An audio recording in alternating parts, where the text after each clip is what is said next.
घोर अंधेरे में रोशनी की किरण।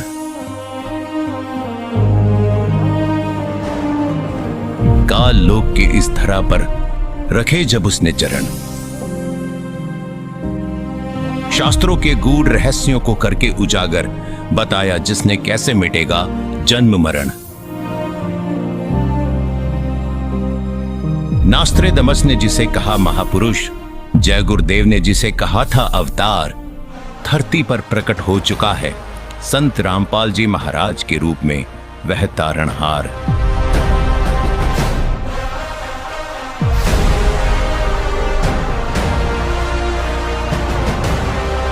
परमात्मा को चाहने वाली सभी प्रभु प्रेमी आत्माओं को जन कल्याणार्थ यह सूचना देना जरूरी है कि सतयुग की शुरुआत हो रही है। आध्यात्मिक ज्ञान का बिगुल बज चुका है और हो चुका है एक ऐसे युद्ध का आगाज जिसके एक तरफ है नकली पंथों व संतों का अज्ञान और दूसरी तरफ है संत रामपाल जी महाराज का प्रमाणित ज्ञान और संपूर्ण समाधान। ज्ञान और अज्ञान की जंग में शास्त्र ही शस्त्र होंगे। पृथ्वी पर मच रही हाहाकार का उपाय सतमंत्र होंगे। कलयुग में इस संत की विचारधारा मोक्ष के दरवाजे खोलेगी। जी हां, आज संत रामपाल जी महाराज के नेतृत्व में भारत विश्व गुरु बनने जा रहा है। दुनिया भर के भविष्य वक्ताओं और ज्योतिष शास्त्रियों के केंद्र बिंदु बने संत रामपाल जी महाराज, जिनकी आध्यात्मिक शक्ति और सामाजिक मुहिम संसार में सुख समृद्धि और भाईचारे की एक नई अलख जगाएगी। दर्शकों, अब आपको दिखाने जा रहे हैं वह अनुभव जो संत रामपाल जी महाराज के सतमंत्रों से इन भक्तों को प्राप्त हुए।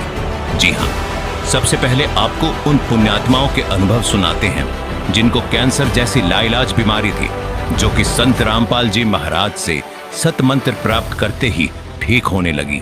सुनिए यह अनुभव। 100% मेरी कैंसर की बीमारी संत रामपाल जी महाराज से जो उपदेश दिया, जो नाम दिया, जो मंत्र दिए, उनकी साधना करने से और बिल्कुल हमारा कैंसर 100% ठीक है। तत्वदर्शी संत रामपाल जी महाराज की शरण में आने से और उनसे नाम उपदेश लेने मात्र से मेरे कैंसर जैसी भयानक बीमारी ठीक हो गई है।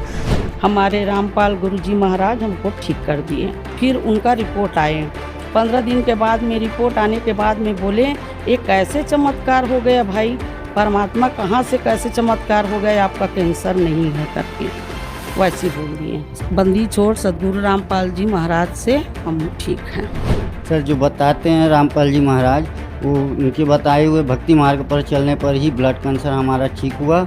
धीरे धीरे करके कट गए सारी परेशानियाँ, अभी हमको कोई तकलीफ नहीं है। सदगुरु रामपाल जी महाराज ने ऐसा चमत्कार करा मेरे साथ कि 2-3 दिन बाद उनकी रिपोर्ट जो आई ब्लड कैंसर की, तो वो निगेटिव आई।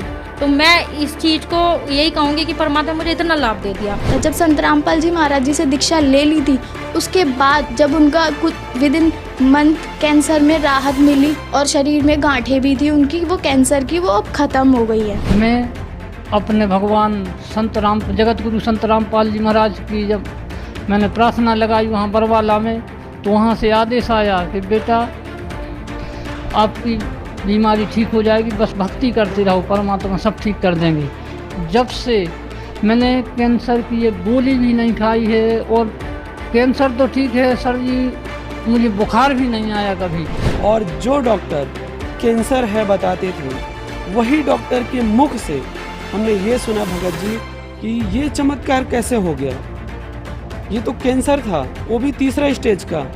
ये आप देख सकते हैं, ये मेरे पापा जी के कैंसर था नाक पे और अब बिल्कुल वो ठीक है। तो आप लोग हैरान हो जाओगे, मुझे कैंसर था, जब मुझे लगा कि अभी मेरी लाइफ थोड़ी है, ज़्यादा लाइफ नहीं है, मेरी पैरों के नीचे की ज़मीन खिसक गई कि, और मेरे परमात्मा ने, गुरुजी ने, संत रामपाल जी महाराज ने प्रार्थना हमने लगाने के बाद उनका मैसेज आया कि बेटा परमात्मा आपको दया करेंगे, आपके संत रामपाल जी महाराज आपके ऊपर दया करेंगे। और फिर हमने मेडिकल रिपोर्ट पाया शाम को, तो उसमें लिखा था कि मुझे सिर्फ ओनली वायरल इन्फेक्शन है। संत रामपाल जी महाराज पर इतना विश्वास था कि दुनिया में अगर कोई ठीक कर सकता है मेरी पत्नी का कैंसर, तो वो संत रामपाल जी महाराज ही हैं। उसके बाद हमने संत रामपाल जी महाराज को प्रार्थना लगाई। प्रार्थना लगाने के बाद में वहाँ उन्होंने सारे टेस्ट किए। वो बोले कि इनको तो सभी टेस्ट नॉर्मल है। अगले ही रोज पूर्ण संत रामपाल जी महाराज की दया से ये हॉस्पिटल से ही रमणी करते हुए आई। संत रामपाल जी महाराज की भक्ति करने से ये बगैर ऑपरेशन का ठीक हो गया। ये कान दर्द और कैंसर का ये सारे रोग ठीक हो गए। जितनी भी मेरी पीड़ा थी, सांस फूलती थी और कैंसर का रोग था, डॉक्टर ने मुझे यही बताया था आप अगर ऑपरेशन नहीं कराओगे तो आपकी लास्ट स्टेज है, घर पर जाइए और बच्चों से बोलो आपकी सेवा करें। संत रामपाल जी की शरण में जब मैं पहुंचा और नाम दीक्षा लेने के बाद मेरे दर्द में राहत मिली और दर्द में राहत मिलने का धीरे धीरे उस गांठ का पता ही नहीं कि वो गांठ कैसे घुलती चली गई, कैसे ठीक होती चली गई। परमात्मा ने किस प्रकार से उसका ऑपरेशन कर दिया। पड़ोसी भी कहने लगे कि देखो कैंसर सबको खाता है, ये बंदा कैंसर को भी खा गया। सामाजिक कुप्रथाओं के दानव की गर्दन पर सुदर्शन चक्र की तरह प्रहार करने वाले संत रामपाल जी महाराज के यह वचन उनके अनुयायियों के लिए सबसे बड़े प्रेरणा स्रोत हैं।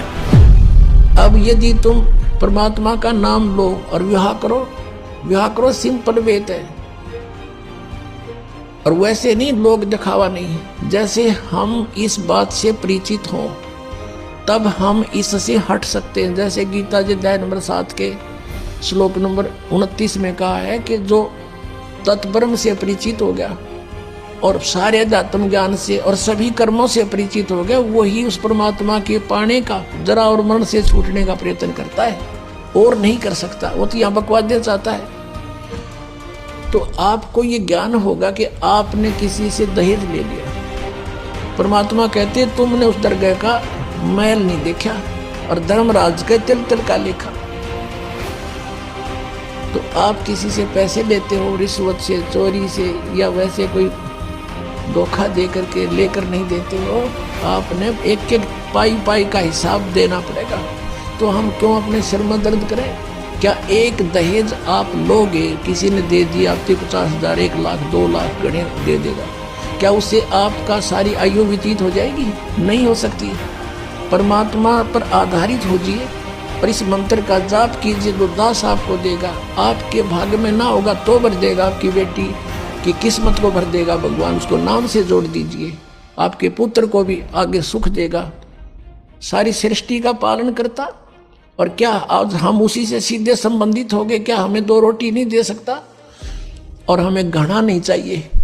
यदि मोक्ष पाना है और जन्म मृत्यु से पीछा छुटवाना है, जरा और मरण से बचना है, तो ये क्रियाएं दास जैसे बताओ ऐसे करना। जी हाँ, अब आपको हम उन युवाओं के अनुभव सुनाने जा रहे हैं जिन्होंने संत रामपाल जी महाराज के ज्ञान से प्रभावित होकर इस दहेज रूपी दानव को जड़ से खत्म करने का कार्य किया है। जी, मेरा नाम केवल कृष्ण है और मैं इंडियन नेवी में हूँ, लेफ्टिनेंट कमांडर पोस्ट पे हूँ और मैं अभी न्यू दिल्ली में पोस्टेड हूँ। देखो जी, हम संत रामपाल जी महाराज के शिष्य हैं और संत रामपाल जी महाराज ने एक मुहिम छेड़ी हुई है कि इस समाज को सुधारना है और इस समाज की सबसे बड़ी कुरीति है वो है दहेज। तो हम ये दहेज मुक्त शादी करके एक संदेश देना चाहते हैं समाज को, एक मैसेज देना चाहते हैं कि संत रामपाल जी महाराज ने जो मुहिम छेड़ी हुई है इसका हिस्सा बने और दहेज प्रथा को जड़ से ख़त्म करें। और अभी मैं जर्मनी में रहती हूँ, मैं जर्मनी डिलॉयट में काम करती हूँ। महात्मा संत रामपाल जी महाराज जी का जो ये चलाया हुआ अभियान है जिसमें दहेज मुक्त विवाह होता है, तो इस तरीके से अगर आप विवाह करते हो तो आपकी बेटी भी खुश है और एक समाज को एक संदेश मिल रहा है। तो गुरुजी के बताए नियमों पे चलते हुए मैंने दहेज ना लेने का निर्णय लिया। संत रामपाल जी महाराज के ज्ञान के अनुसार हुआ और मुझे बहुत ही अच्छा लग रहा है। ये हमारे गुरुदेव जी के आदेश नहीं है कि दहेज लेना या देना, तो इसलिए हम दहेज नहीं ले रहे और ना दे रहे हैं। रामपाल जी महाराज जी की एक समाज सुधार के रूप में उभर कर सामने आई है। उनके आदेश अनुसार हमने एक बिल्कुल दहेज रहित शादी की है। वो हमारे गुरुजी ने इस चीज पर बिल्कुल ही प्रतिबंध लगा रखा है, तो इस चीज का मैं भी एकदम बहिष्कार करता हूँ कि दहेज नहीं लिया जाए। और संत रामपाल जी महाराज जी के ज्ञान को समझा मैंने, और समझने के बाद ये डिसीजन लिया कि हमारे गुरुजी बोलते हैं कि एक जो दहेज प्रथा है, जो समाज में कुप्रथा है, जिसको हम कुप्रथा भी बोलते हैं। यही है भगत जी कि हमारे जो गुरु जी हैं संत रामपाल जी महाराज जी, जब वो नाम दीक्षा देते हैं तो उसमें ये एक नियम है कि आप ना तो दहेज लेंगे और ना देंगे। उसका कारण भी ये है कि अगर आप दहेज देते हैं तो आपका जो हमारा गुरु जी का उद्देश्य है कि मोक्ष प्राप्त करना, इसमें मोक्ष प्राप्त नहीं हो पाएगा क्योंकि हम अपने ऊपर भार चढ़ा रहे हैं। तो हमारे गुरु जी ने इसके लिए बिल्कुल मना किया हुआ है। संत रामपाल जी महाराज द्वारा जो बताई गई सतभक्ति मार्ग पे चलो और विवाह एक ऐसा करो कि मतलब समाज को एक संदेश जाए और फिजूल का पैसा खर्च करने से कोई मतलब नहीं रहता है संदेश में, समाज में। संत रामपाल जी महाराज जी वो देश मुक्त भारत का जो मिशन चलाया है उसमें ना देश लिया जाता है और ना ही दिया जाता है। तो हमें भी खुशी है कि हम इसका हिस्सा बनेंगे आज। संत रामपाल जी महाराज हमारे गुरु जी बताते हैं कि ना ही हमें कोई दहेज लेना है ना ही दहेज देना है, हमें उनकी आज्ञा पे चलना है और एक स्वच्छ समाज तैयार करना है। दर्शकों, संत रामपाल जी महाराज के आध्यात्मिक ज्ञान द्वारा सामाजिक बुराइयों के खिलाफ जो मुहिम शुरू हुई है उससे एक बार फिर से कलयुग में सतयुग आने की आहट महसूस होने लगी है। संत रामपाल जी महाराज की अगुवाई में एक बार फिर से एक ऐसा माहौल बनने जा रहा है कि हर व्यक्ति, हर जीव सुख का अनुभव करेगा और एक बार फिर कलयुग में आप सतयुग देख पाएंगे। धन्यवाद।